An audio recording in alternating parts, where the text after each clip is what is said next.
الحمد لله ذي العزة والعلا رب العالمين والصلاة والسلام على سيد الأنبياء والمرسلين والعاقبة للمتقين أما بعد فأعوذ بالله من الشيطان الرجيم بسم الله الرحمن الرحيم شهر رمضان الذي أنزل فيه القرآن صدق الله مولانا العظيم إن الله وملائكته يصلون على النبي يا أيها الذين آمنوا صلوا عليه وسلموا تسليما اللهم صل على سيدنا ومولانا محمد وعلى آل سيدنا ومولانا محمد وبارك وسلم وصل عليه الصلاة والسلام عليك يا سيدي يا رسول الله صلاة والسلام عليك يا سيدي يا حبيب الله صلاة والسلام عليك يا سيدي يا شفيع المذنبين وعلى آلك واصحابك يا سيدي يا رحمة للعالمين. بعد حمد و صلاۃ لائق عزت و تکریم جمیع احباب سمین ذی وقار، اللہ کا کروڑا احسان زندگی میں ایک مرتبہ پھر ماہ رحمت، ماہ بخشش اور جہنم سے آزادی والا مہینہ رب نے رمضان کی صورت میں ہمیں عطا فرمایا. اللہ اس مہینے کی بابرکت ساتوں کے طفیل ہماری خطاؤں سے درگزر فرمائے اور ہم سے اللہ ہمیشہ کے لیے راضی ہو جائے. آج کی نشست کے اندر اس خوبصورت مہینے کی آمد کے حوالے سے اس کی فضیلتوں پر چند احادیث ہم سماعت کریں گے تاکہ اللہ کریم ذوق شوق سے روزے رکھنے کی ہمیں توفیق نصیب فرمائے، تراویح کی اللہ ہمیں سعادت عطا فرمائے اور مجبور ہو کر نہیں بلکہ مسرور ہو کے اس مہینے میں عبادات کی اللہ سعادت عطا فرمائے. آقا حضور رحمت عالم صلی اللہ علیہ وآلہ وسلم نے صحابہ کے مجمع کے اندر ایک کلام ارشاد فرمایا. حضرت انس رضی اللہ تعالی عنہ آپ روایت کرتے ہیں نبی کریم صلی اللہ علیہ وآلہ وسلم نے اپنے کلام کا آغاز ان خوبصورت کلام سے کیا اور کلمات سے کیا. وہ کلمات کون سے ہیں؟ آقا حضور فرماتے ہیں سبحان اللہ ما تستقبلون وما ذا یستقبلوکم. صحابہ تم کس کا استقبال کر رہے ہو اور کون تمہارا استقبال کر رہا ہے؟ یعنی یہ جملہ بولنے سے پہلے جو نبی کریم صلی اللہ علیہ وآلہ وسلم نے خوبصورت کلمہ بولا وہ تھا سبحان اللہ. اے صحابہ تم کس کا استقبال کر رہے ہو اور کون تمہارا استقبال کر رہا ہے؟ آقا حضور رحمت عالم صلی اللہ علیہ وآلہ وسلم کے اس سوالیہ انداز پر حضرت عمر رضی اللہ تعالی عنہ نے عرض کی بے ابی انت و امی یا رسول اللہ، حضور میرے ماں باپ آپ پر قربان ہو جائیں، وحی نزل او عدو حضارہ، حضور کیا کوئی وحی کا نور نازل ہوا ہے یا دشمن نے کسی جگہ پہ حملہ کر دیا ہے؟ یہ جو آپ کا کلمہ ہے کہ صحابہ تم کس کا استقبال کر رہے ہو اور کون تمہارا استقبال کر رہا ہے؟ کیا کوئی ایسا دشمن ہے کہ جو ہمارا استقبال کر رہا ہے یا ہم اس کا استقبال کرنے والے ہیں، یا سرکار کوئی وحی آپ کے اوپر نازل ہوئی ہے؟ آپ نے یہ کلمات کیوں بولے ہیں؟ اور سبحان اللہ ان خوبصورت کلمات کے ساتھ آپ نے اپنے کلام کا آغاز کیا ہے. تو نبی کریم صلی اللہ علیہ وآلہ وسلم نے حضرت عمر رضی اللہ تعالی عنہ کے اس سوال پر جواب دیا ولیکن شہر رمضان. حضور ارشاد فرمانے لگے دشمن نے کوئی حملہ نہیں کیا، میں نے سبحان اللہ اس لیے کہا ہے رمضان آ گیا ہے. ولیکن شہر رمضان، رمضان آ گیا ہے، رمضان کی آمد پر میں نے رب کے نام کی مالا جپی ہے. تو رمضان کے استقبال پر، رمضان کی آمد پر بار بار لبوں پر سبحان اللہ کی صدا لگانا، سبحان اللہ کا نغمہ اپنی زبان سے الاپنا، یہ سونے نبی کی سنت پاک ہے۔ پھر آقا حضور رحمت عالم صلی اللہ علیہ وآلہ وسلم نے ایک تو خبر دی کہ میں جو سبحان اللہ کہہ رہا ہوں اور تمہیں بتا رہا ہوں کہ تم بھی کسی کا استقبال کر رہے ہو اور کوئی بھی تمہارا استقبال کر رہا ہے، وہ کون ہے؟ وہ ہے رمضان۔ تو پھر میرے حبیب نے اس کی ایک فضیلت بیان فرمائی، یغفر اللہ فی اول لیلۃ لکل آل ھذہ القبلہ، فرمایا رمضان آ گیا ہے اور رمضان کی مہربانیوں میں سے ایک مہربانی یہ ہے کہ جیسے ہی اس کی پہلی رات آتی ہے اللہ تمام امت مسلمہ کی بخشش فرما دیتا ہے۔ یعنی ابھی یہ ابتدائی خطبہ ہے، رمضان کے پہلے عشرے میں کیا ملتا ہے اس کا کلام نہیں ہے، دوسرے عشرے میں کیا ملتا ہے اس کی بات نہیں ہے، دوزخ سے آزادیاں کیسے ہوتی ہیں اس پر کلام نہیں ہے، رات تراویح پڑھنے والوں کو کیا جزا ملتی ہے اس پر بات نہیں ہو رہی، دن کے اندر صدقہ کرنے والوں کو اللہ کیا دیتا ہے اس پر کلام نہیں ہو رہا، اور آخری عشرے کے اندر تاک راتوں میں جو عبادتوں میں مصروف ہوتے ہیں ان کی جزاؤں کو بیان نہیں کیا جا رہا۔ رمضان پورا گزارنے کے بعد جو عید کے اجتماع میں اکٹھے ہوتے ہیں ان کی بات نہیں بیان ہو رہی، ابھی سرکار نے خالی پہلی رات کا تذکرہ کیا، فرمایا اتنی مہربانیوں والا مہینہ، اتنی رحمتوں والا مہینہ، اتنی بخششوں والا مہینہ، جیسے ہی اس کی پہلی رات آتی ہے اللہ تمام آل قبلہ کی بخشش فرما دیتا ہے۔ اب جب اللہ اتنی رحمتوں کا اظہار کر رہا ہے، بخششوں کا اظہار کر رہا ہے اور بندوں کے گناہوں کی معافی کے اعلان کر رہا ہے تو پھر بندوں کو مچل جانا چاہیے اور بے قرار ہو کے اس بخشش کی طرف دوڑنا چاہیے اور اللہ کے رحمت کے جلووں کو وصول کرنا چاہیے۔ اب جب آقا حضور رحمت عالم صلی اللہ علیہ وآلہ وسلم نے یہ کلام ارشاد فرمایا کہ پہلی رات آتی ہے تو تمام آل قبلہ کی بخشش ہو جاتی ہے، تو ایک صحابی کھڑے ہو گئے، وَفِي الْقَوْمِ رَجُلٌ، ایک بندہ کھڑا ہوا، فَيَقُولُ بَخْ بَخْ یا رسول اللہ، کہنے لگا واہ واہ یا رسول اللہ، کیا منافق بھی بخشے گے؟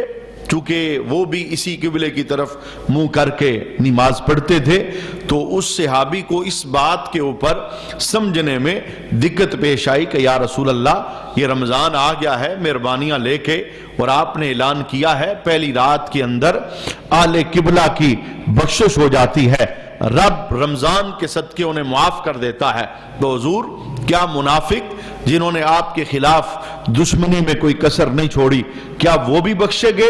تو میرے محبوب کریم علیہ السلام نے فرمایا فقال لہ النبی کأنہ ذاک صدرک بما سمعت، حضور فرمانے لگے کہ میرے غلام لگتا ایسا ہے کہ میرے کلام سے تیرا سینہ تنگ ہو گیا ہے، یعنی تیرے سینے کے اندر یہ بات آئی ہے کہ یہ فیض منافق کے لیے بھی ہے اور اس فیض کا مستحق وہ بھی ہوگا چونکہ وہ بھی قبلے کی طرف منہ کر کے نماز پڑھتا ہے، دل سے تو نہیں مانتا اللہ رسول کو، زبان سے اقرار کر کے منہ تو وہ بھی قبلے کی طرف کرتا ہے۔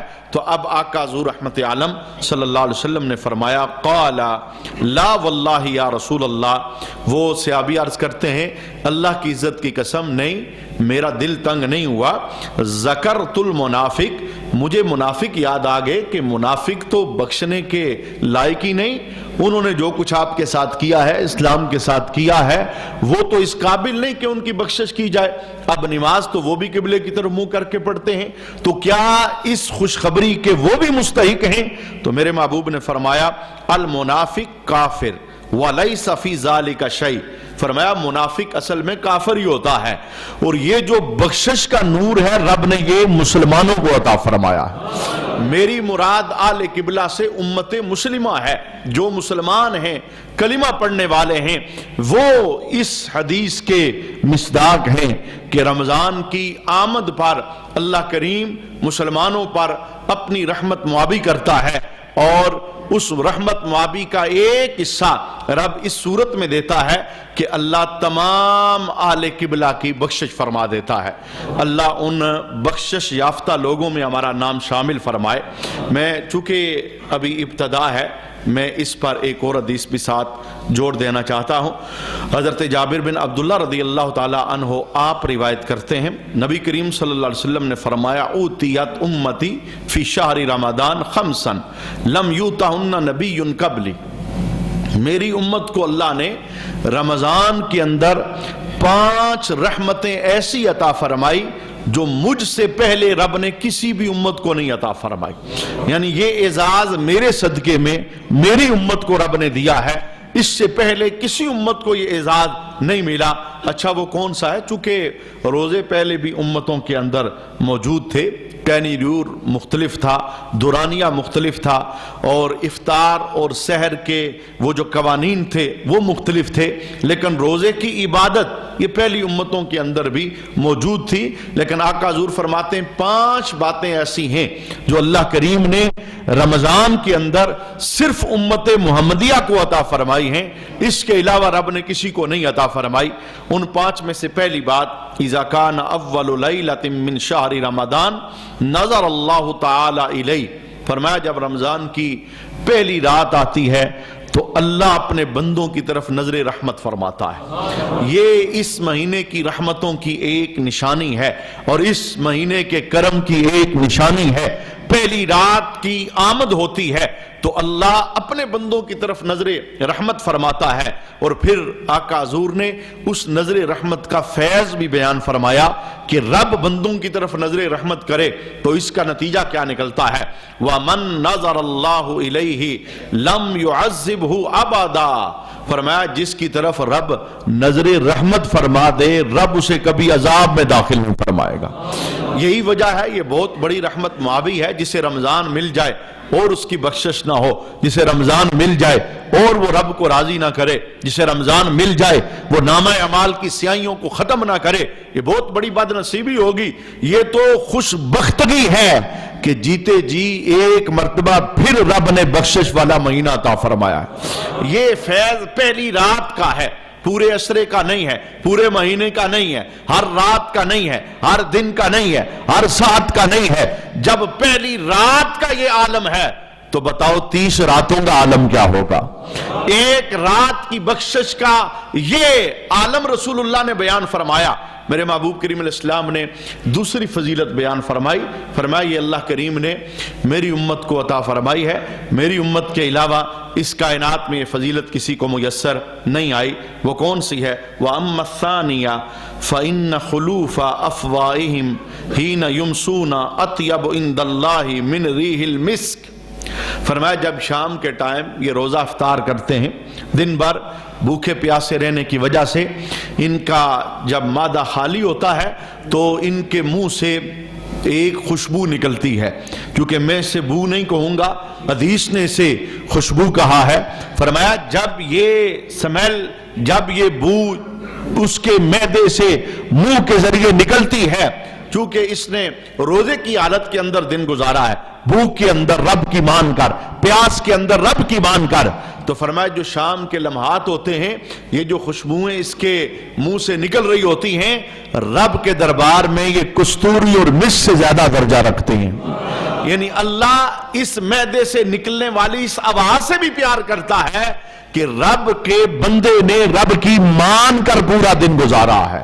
یہ دوسرا اعزاز ہے۔ اور آقا حضور رحمت عالم صلی اللہ علیہ وآلہ وسلم ارشاد فرماتے ہیں وَأَمَّا الثَّالِثَ، تیسرا فیضان جو اللہ نے میری امت کے علاوہ کسی امت کو نہیں عطا فرمایا، فَإِنَّ الْمَلَائِكَةَ تَسْتَغْفِرُ لَهُمْ فِي كُلِّ يَوْمٍ وَلَيْلَةٍ۔ اب آ گیا پورے مہینے کا اس حدیث کے اندر فیضان کہ ہر مہینے کے ہر دن کے اندر اور ہر رات کے اندر کیا ہوتا ہے، اللہ کریم فرشتوں کو حکم دے دیتا ہے کہ اے فرشتوں تمہاری ڈیوٹی یہ ہے، رحمت والا مہینہ آ گیا ہے، کرم والا مہینہ آ گیا ہے، سب ڈیوٹیاں چھوڑ کے ایک کام تم نے کرنا ہے، رمضان کے ہر دن کے اندر، ہر رات کے اندر، ہر ساعت کے اندر میرے بندوں کی بخشش کی دعائیں مانگنا شروع کر دو۔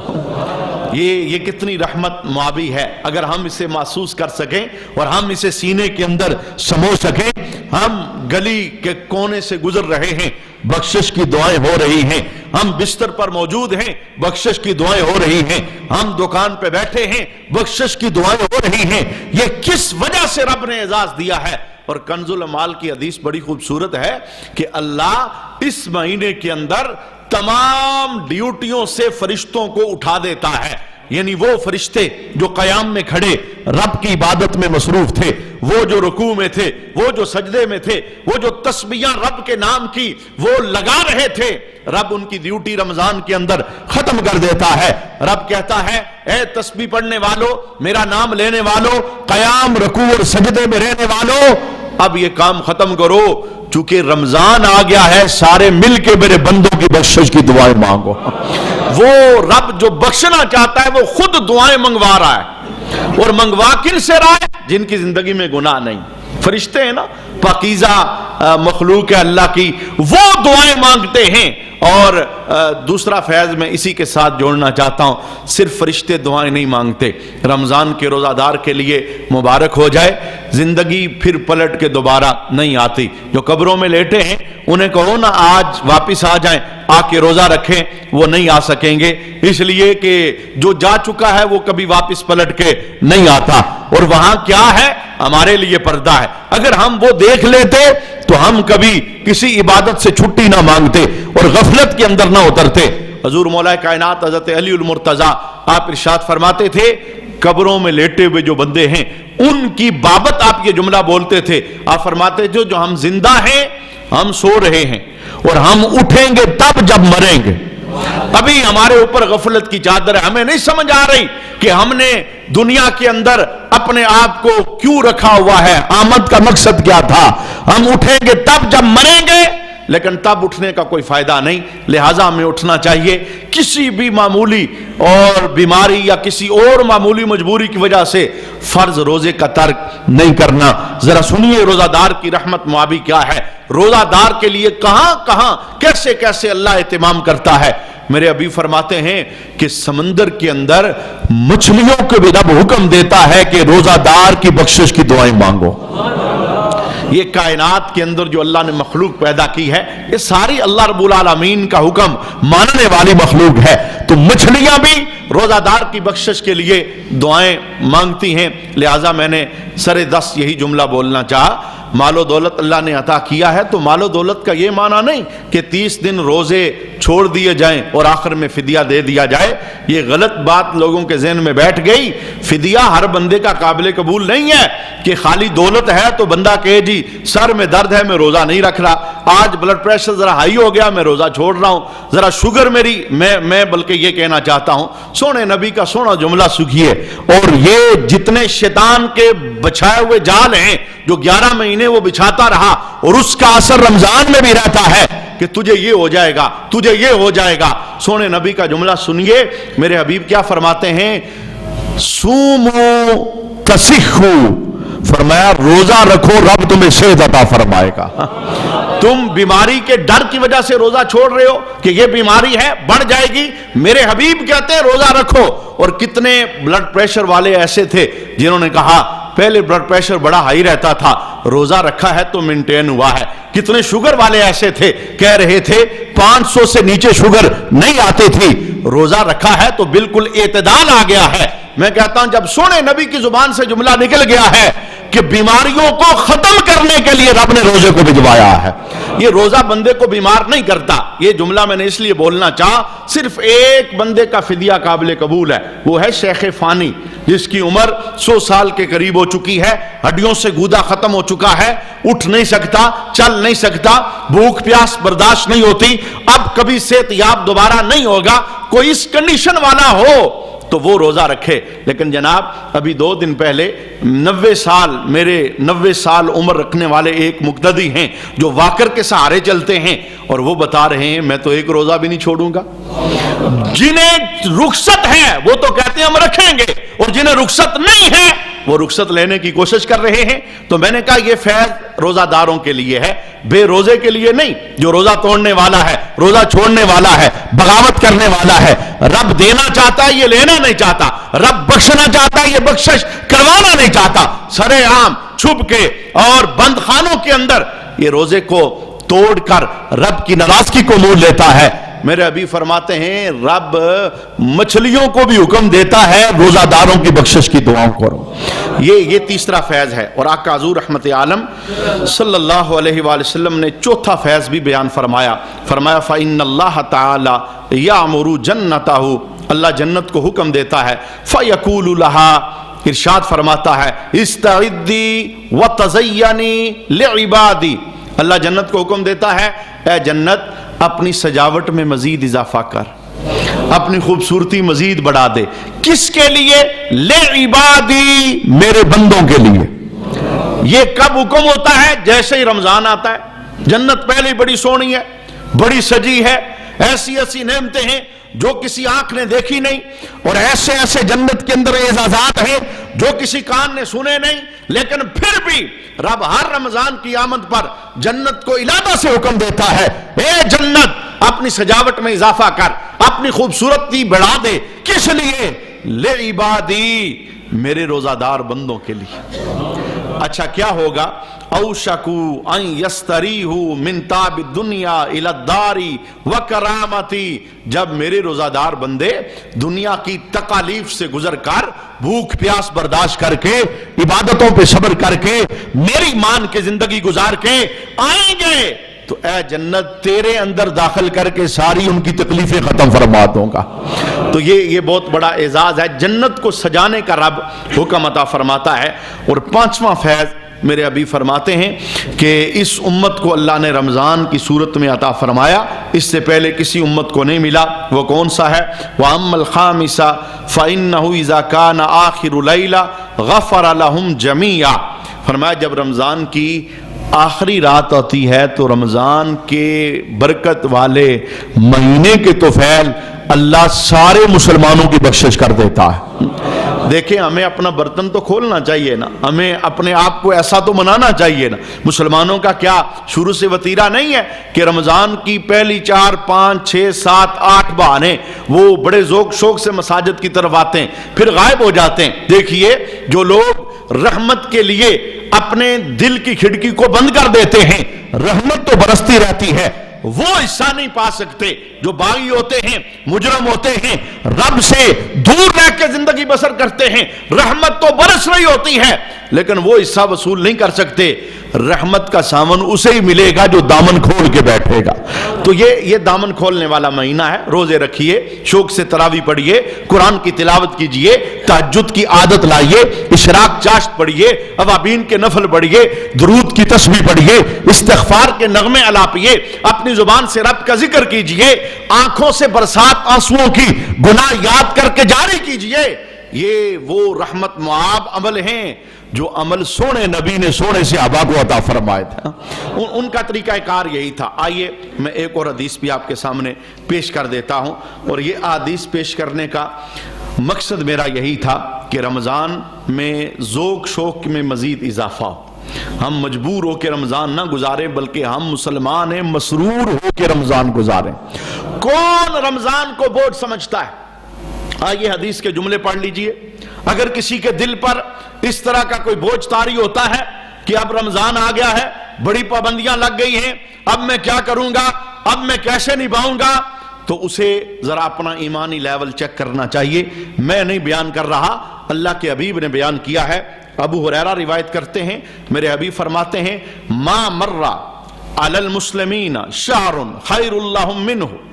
فرمایا مسلمانوں پر 12 مہینوں میں سے رمضان جیسا خیر والا مہینہ نہیں گزرتا. کس پر؟ مسلمانوں پر. یہ بڑا خیر والا مہینہ ہے اور مسلمان اس کی خیر کو سمجھتے ہیں، بے تابی سے منتظر رہتے ہیں. آتا ہے تو ادب احترام کرتے ہیں، آتا ہے تو عبادات کو بڑھا دیتے ہیں. 12 مہینوں میں سے رمضان جیسا خیر والا مہینہ یہ مسلمانوں پر اور کوئی نہیں گزرتا، یعنی اس کی خیر کو مسلمان وصول کرتے ہیں۔ اور حدیث کا دوسرا جملہ سنیے، ما مر علی المنافقین شہر شر لہم منہ، اور فرمایا سال کے 12 مہینوں میں سے منافقوں پر رمضان جیسا بدترین مہینہ کوئی نہیں گزرتا۔ پتہ یہ چلا فیض تو دے رہا ہے، وصول سارے نہیں کرتے، چونکہ آقا حضور نے 2 گروہ بیان کر دیے، فرمایا کلمہ گو مومن، بندہ مومن، کلمہ پڑھنے والا مسلمان، اس کے لیے خیر والا مہینہ ہے، وہ رحمتیں وصول کرے گا، وہ بخشش کے خزانے وصول کرے گا، وہ گناہ معاف کروائے گا، وہ رب کو راضی کرے گا، وہ عبادات کو بڑھائے گا، اور منافق پر یہ مہینہ بوجھ بن کے نازل ہوگا۔ تو کبھی بھی اس مہینے کو بوجھ تصور نہ کریں، یہ تو ہمارے بوجھ اتارنے آیا ہے، یہ تو ہمارے بوجھ اتارنے آیا ہے، یہ ہمیں رب سے ملانے آیا ہے، یہ ہمارے ٹوٹے رابطے بحال کروانے آیا ہے۔ آئیے ایک اور حدیث سماعت کیجئے، میرے حبیب نے کیا جملہ ارشاد فرمایا، رمضان کے دنوں کی روٹین اور رمضان کی راتوں کی روٹین۔ آقا حضور فرماتے ہیں شہر فرض اللہ علیکم صیامہ، رمضان کا مہینہ وہ مہینہ ہے جس کے روزے رب نے تم پر فرض کیے، یا ایھا الذین آمنوا کتب علیکم الصیام، رب نے تمہارے اوپر قرآن کے ذریعے روزے فرض کیے ہیں، سننت انا قیامہ، اور رمضان کا مہینہ وہ مہینہ ہے جس کا قیام میں محمد تم پر لازم کر رہا ہوں۔ روزے رب نے فرض کیے ہیں، قیام یعنی تراویح یہ میں محمد تمہارے اوپر لازم کر رہا ہوں۔ اب اس کی جزا سرکار نے بیان فرمائی، وَمَنْ سَامَهُ وَقَيَامَهُ، جس نے رب کا فرض بھی ادا کیا اور مجھ محمد کی سنت تراویح بھی ادا کی۔ اور یاد رکھیے گا 14 صدیوں کی لسٹ کے اندر کبھی بھی حرم شریف کے اندر تراویح 8 رکعت نہیں ہوئی، آج تک نہیں ہوئی۔ کئی بار رمضان کے اندر وہاں سعادت ہوئی، اور آج بھی لائیو وہاں رمضان چل رہا ہے۔ لہٰذا یہ چھوٹ خالی ان بگوڑے مسلمانوں نے وصول کی ہے جو ہر عبادت کے اندر کنسیشن چاہتے ہیں، مختصر کرنا چاہتے ہیں۔ 8 پڑھ کے بھاگ جانا یہ خلاف سنت ہے۔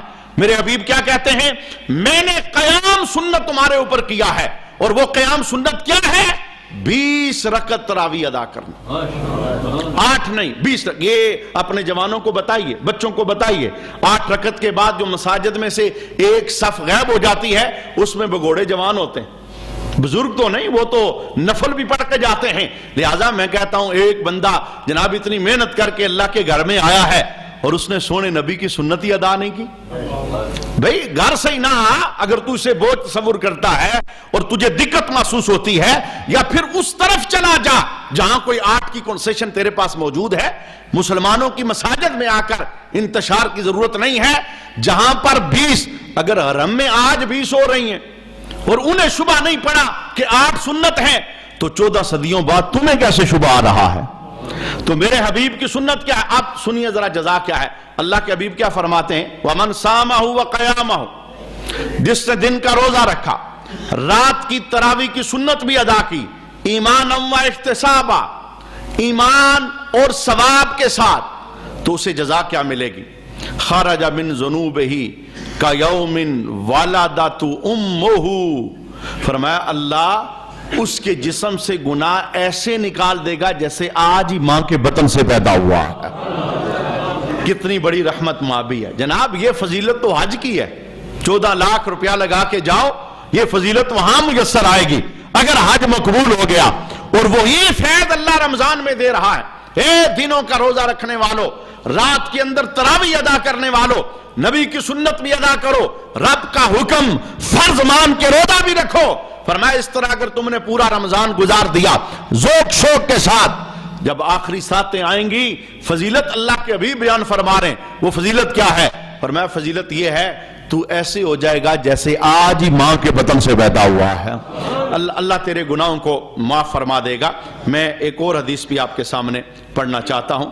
آقا حضور رحمت عالم صلی اللہ علیہ وآلہ وسلم جانتے تھے چونکہ بندہ ہے اور بندہ غافل ہو جاتا ہے، یہ بھول جاتا ہے اور یہ عاری ہو جاتا ہے، چونکہ ہم سمجھتے ہیں جوں زمانہ آگے بڑھ رہا ہے ادب کم ہوتا چلا جا رہا ہے، وہ ذوق شوق اس میں کمی آتی چلی جا رہی ہے، اور لوگ دنیا کے اندر اتنے منہمک ہو گئے کہ عبادات کا جو آقا حضور رحمت عالم صلی اللہ علیہ وسلم نے سنت کے ذریعے طریقہ بتایا تھا وہ اس سے بھی آ رہی ہیں۔